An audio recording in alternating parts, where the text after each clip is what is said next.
Hello everyone, welcome to the Wise Institute YouTube channel. आज हम अगला संघ देखते हैं। हमारा आज का संघ है एकाइनोडर्मेटा। ठीक है, एकाइनोडर्मेटा। अब इस शब्द का हम अर्थ समझते हैं। एकाइनो का मतलब होता है कांटे या कंटिकाएं। ठीक है, तो एकाइनो का मतलब हुआ कांटे या कंटिकाएं, और डर्मे का मतलब होता है स्किन।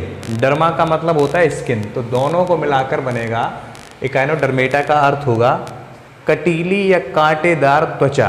तो ऐसे जीव जिनकी त्वचा पर कांटे पाए जाते हैं, फिर कांटेदार त्वचा जिनकी होती है, या कंकटीय त्वचा वाले जीव इस संघ के अंतर्गत आते हैं। तो मैंने लिखा भी है, एकाइनोडर्मेटा का मतलब होता है कटीले त्वचीय जीव। ऐसे जीव जिनकी त्वचा बहुत ही खुरखुरी और कटीली होती है, वो एकाइनोडर्मेटा संघ के अंतर्गत आते हैं। ठीक है, नेक्स्ट देखते हैं ये किस स्थान पर पाए जाते हैं।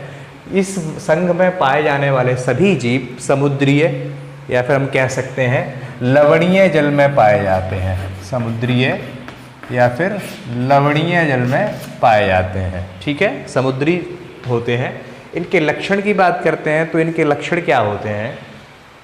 ये सामूहिक और मुक्त जीवी होते हैं। तो इस संघ में जो जीव आते हैं, कुछ जीव तो एक समूह में रहना पसंद करते हैं, जबकि कुछ जीव अकेले रहना भी पसंद करते हैं। तो पहला लक्षण ये हुआ कि ये सामूहिक और मुक्त जीवी होते हैं। दूसरा लक्षण, ये खंडहीन होते हैं। इनके शरीर में खंड नहीं पाए जाते हैं, कोई खंड नहीं होता है। इनकी जो शरीर होता है वो गोलाकार या बेलनाकार या फिर तारे के समान होता है। या तो गोलाकार गोल होगा, या फिर बेलनाकार बेलन की तरह होगा, या फिर तारे के समान होगा। ठीक है, इनमें अरीय सममिति होती है। अरीय सममिति मैंने आपको समझाया है कि जब आप उसको काटते हो तो कई हिस्सों में बराबर बराबर बट सकती है, वो अरीय सममिति होती है। ठीक है, अरीय सममिति होती है। नेक्स्ट है तंत्रिका तंत्र व उत्सर्जन तंत्र के अतिरिक्त सभी तंत्र विकसित होते हैं। इनमें जो तंत्रिका तंत्र होता है और उत्सर्जन तंत्र, ये विकसित नहीं होता है। इसके अलावा सभी तंत्र विकसित होते हैं। एक पॉइंट और है, इनमें मस्तिष्क और सिर स्पष्ट रूप से नहीं पाया जाता। इनका कोई सिर नहीं होता या कोई मस्तिष्क इनमें नहीं पाया जाता। अब इनमें उत्सर्जन तंत्र नहीं होता, तो ये उत्सर्जन किसकी सहायता से करते हैं। तो इनमें एक नाल पाद होता है, उसमें अमीबोसाइटोसिस की वजह से ये उत्सर्जन करते हैं। किसकी वजह से उत्सर्जन करते हैं? अमीबोसाइट्स की मदद से उत्सर्जन करते हैं। ठीक है, नेक्स्ट है इनमें जल संवहन तंत्र पाया जाता है। जल संवहन तंत्र का मतलब है वाटर वेस्कुलर सिस्टम। वाटर होता है, इनकी बॉडी में पानी की सहायता से ही सारी चीज़ें पहुंचती हैं, और उसी में होता है अमीबोसाइट्स, जिसकी वजह से ये उत्सर्जन करते हैं।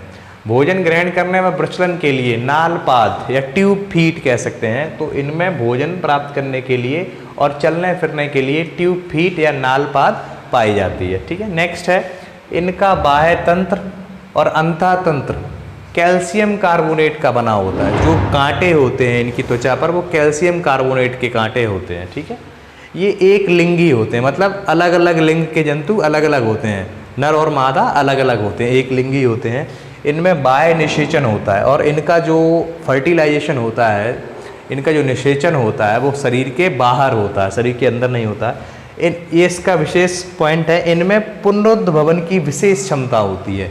इसका मतलब ये हुआ, अगर इनके शरीर का कोई हिस्सा कट जाता है तो वो नया हिस्सा वहाँ से निकल सकता है। इसको हम कहते हैं कि पुनरुद्भवन की विशेष क्षमता होती है, उसी जगह पर वो अंग दोबारा से आ जाता है। ठीक है, तो इसके उदाहरण हम देखते हैं। तो सबसे पहला उदाहरण है इसका स्टारफिश या तारा मछली जिसे कहते हैं, वो एकाइनोडर्मेटा का उदाहरण है। इसके अलावा इसके बाद है इकाइनस। इकाइनस को हम समुद्री आर्चिन भी कहते हैं। नेक्स्ट उदाहरण है इसका एंटीडोन। ऑफ्यूरा, इसको ब्रिटल स्टार भी कहा जाता है, ऑफ्यूरा को। इसके आगे है होलोथ्यूरिया।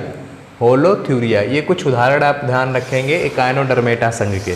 तो सबसे इम्पोर्टेंट पॉइंट ये था एकाइनोडर्मेटा संघ का कि ऐसे जीव जिनमें अरीय सममिति पाई जाती है, जिनकी त्वचा कांटेदार होती है और कैल्शियम कार्बोनेट की परत होती है इनमें, जिनमें मस्तिष्क नहीं पाया जाता है, जिनमें जल परिवहन तंत्र पाया जाता है, भोजन ग्रहण करने में प्रचलन करने के लिए नालपाद पाया जाता है, तंत्रिका तंत्र और उत्सर्जन तंत्र विकसित नहीं होता है, और ये खंडहीन, गोलाकार, बेलनाकार या तारे के समान संरचना वाले होते हैं, और ये मुख्यतः समुद्रीय या लवणीय जल में ही पाए जाते हैं।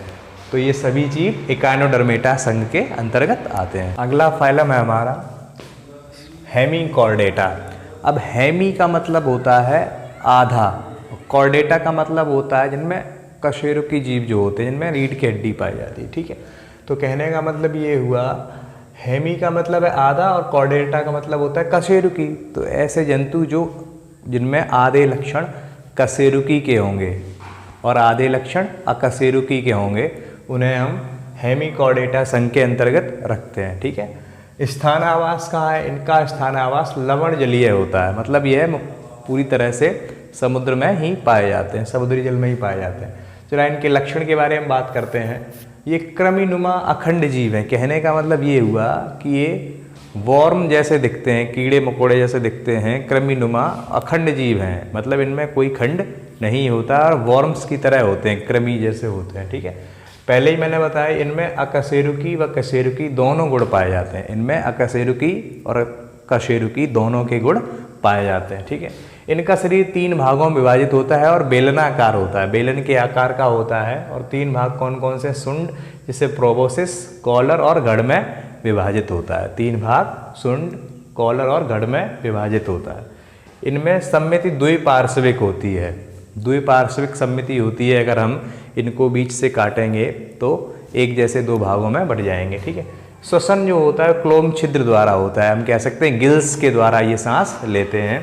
ये एक लिंगी होते हैं, अलग अलग लिंग के अलग अलग जंतु होते हैं। इनका शरीर त्रिस्तरीय होता है और इनके शरीर में गुहा पाई जाती है, बॉडी कैविटी पाई जाती है, सीलोमिक होते हैं। ठीक है, इनका रक्त परिसंचरण तंत्र खुला होता है, खुला रक्त परिसंचरण तंत्र होता है, नसों में रक्त नहीं बहता है। और उत्सर्जन जो होता है इनका वो सुंड या प्रोबोसिस के द्वारा ही होता है। ठीक है, ये कुछ सामान्य लक्षण थे हेमीकॉर्डेटा ग्रुप के। अब हम देखते हैं इनके उदाहरण। तो इनका उदाहरण जो सबसे पहला उदाहरण है उसको हम कहेंगे बेलेना ग्लोसस। बेलेना ग्लोसस हेमीकॉर्डेटा संघ का उदाहरण है। इसके अलावा है सेफेलोडिस्कस। तो ये 2 उदाहरण इसमें आते हैं, मुख्य उदाहरण जो हैं बेलेना ग्लोसस और सेफेलोडिस्कस। ठीक है, आज के लिए इतना ही। नेक्स्ट अगले वीडियो में। Thank you.